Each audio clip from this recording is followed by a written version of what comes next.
O meu pai é descendente de português com espanhol, né? Real tem até lá em Portugal a Vila Real, que é onde é a origem da família.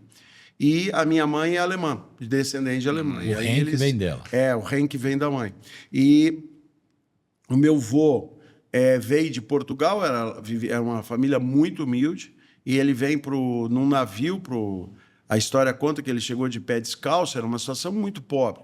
E ele veio para o porto de Rio Grande, lá no Rio Grande do Sul, e aonde ele começa, tinham outros portugueses, e o que português faz, né? Português monta uma venda, né?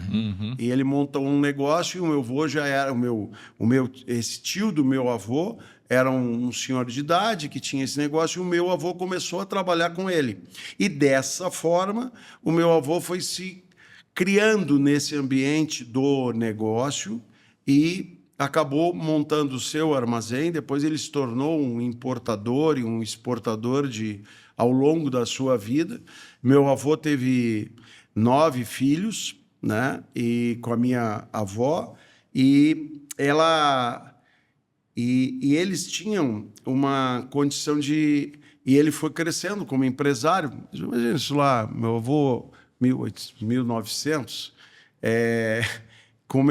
foi um empresário de sucesso, e aí os filhos foram nascendo.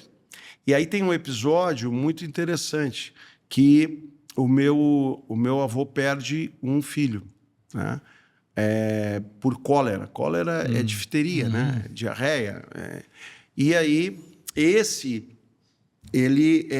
e aí na época, era um problema que estava dando na comunidade,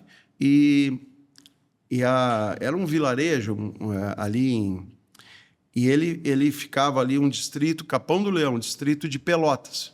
E tinha que ir ou de trem ou de carro, mas era com estrada davam 3, 4 horas, muito difícil de acessar. Para ir até Pelotas. Para ir até Pelotas, e Pelotas fica a 250 quilômetros de Porto Alegre, que era o grande centro. Só que isso tudo era estrada de chão, não, era muito difícil. O trem.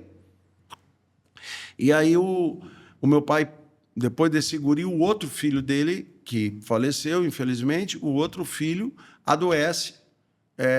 E aí dá aquele pavor, vou perder o segundo filho, uma situação... E aí, na época, o meu avô era um empresário já com um certo sucesso, e o guarda-livros, imagina, guarda-livros, se a gente falar de guarda-livros hoje, quem vai lembrar? Guarda-livros era o computador da época, né? Eu lembro era quem guardava os livros. Guardava os livros. E aí, esse guarda-livros também era de origem portuguesa. Disse: olha, seu Francisco, vamos usar, quem sabe a gente faz aí homeopatia. Tem um livro muito conhecido, o Nilo Caio, e aí ele tinha os medicamentos, começou a dar e curou o guri com homeopatia. E o meu avô ficou apaixonado por aquilo e já estava se aposentando das atividades, assim, e ele começou a estudar a homeopatia. E olha, e usar a homeopatia de forma empírica, de forma prática, né? E com resultados muito interessantes naquele município, naquele distrito. E aí foi criando um resultado, e esse irmão do meu pai, na época que estava com cólera, que foi curado, ele acabou se formando em homeopatia. Ele foi um médico homeopata, um dos primeiros médicos homeopatas do Rio Grande do Sul, e depois o meu pai estudou homeopatia e é considerado aí um dos primeiros veterinários homeopatas brasileiros. E isso tudo por causa do guarda-livros, e o meu avô se apaixonou tanto pela homeopatia que ele, no final da vida, ele estudava com muita profundidade. Era um autodidata, não era um prático, né? E com um conhecimento muito profundo, e deixou essa raiz da homeopatia junto a esse meu tio, que era o Vicente, e ao meu pai, Cláudio Martins Real. E aí cada um seguiu. Meu avô foi um médico importante lá na região de Pelotas, cuidava dos pobres e tal, e o meu pai sai de... Seu avô não, seu tio. Perdão, meu tio Vicente Real. Tá. Se exato. fosse seu avô, seu tio. Perdão. E o meu pai sai do distrito de Capão do Leão, que hoje é uma cidade, e vai para Porto Alegre estudar. E aí se apaixona por essa questão da homeopatia, mas não tinha curso de homeopatia, não tinha nada. Eles foram autodidatas. E o meu pai começa na época por carta, a se comunicar com um centro homeopático francês, onde ele conhece um médico chamado Léon Vanier, que é um cara extremamente importante na medicina homeopática no mundo, porque a homeopatia nasce no século XVIII, Tá. com um médico, Samuel Hahnemann, que foi o primeiro médico considerado o pai da homeopatia. E depois, o primeiro veterinário homeopata é Guilherme Lux, que foi 70 anos depois, no final do século XVIII, aparece o Guilherme Lux já usando a homeopatia para tratar animais.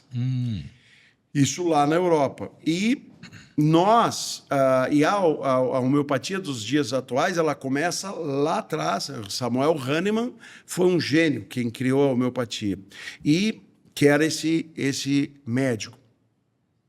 E aí o meu pai, nesse período, começa a se comunicar com o centro homeopático François Lamasson, não, com o centro homeopático Léon Vanier. E aí recebe matérias, porque eles eram, nessa época, era tudo muito econômico, e a diversão do meu pai era estudar. E eles iam para a biblioteca estudar francês, estudar inglês. Então, meu pai não fez curso de inglês, nem de francês, nem de alemão. Ele estudou, um autodidata na época, né?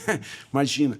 E aí, ele foi se comunicando e começou esse médico de uma inteligência muito grande começou a dar corda para esse brasileiro esse veterinário que estava, e ele foi membro desse centro e publicou o seu primeiro trabalho em 1955. Deu homeopatia veterinária. O meu pai e aí começa essa jornada da veterinária que se mistura, né, da homeopatia na veterinária, que se mistura um pouco com a nossa família, e acabou, na sequência, vários se tornando homeopatas e trabalhando com isso. E a homeopatia é hoje uma ferramenta. A homeopatia é uma especialidade da medicina veterinária, é a primeira especialidade reconhecida pelo Conselho Federal de Medicina Veterinária, e é uma prática que pode ser usada na clínica dos pequenos e dos grandes animais, na clínica médica, e também em rebanhos. E aí é que esse ambiente da homeopatia vai surgindo, né? E a gente vai trabalhando isso, aí a gente estuda homeopatia. Eu fiz curso de homeopatia aqui no Instituto François Lamasson, aqui em Ribeirão Preto, eu e o meu irmão. Temos também a Associação Paulista de Homeopatia, que é muito forte, que também faz cursos de especialização. E aí a gente vai trabalhando nesse ambiente.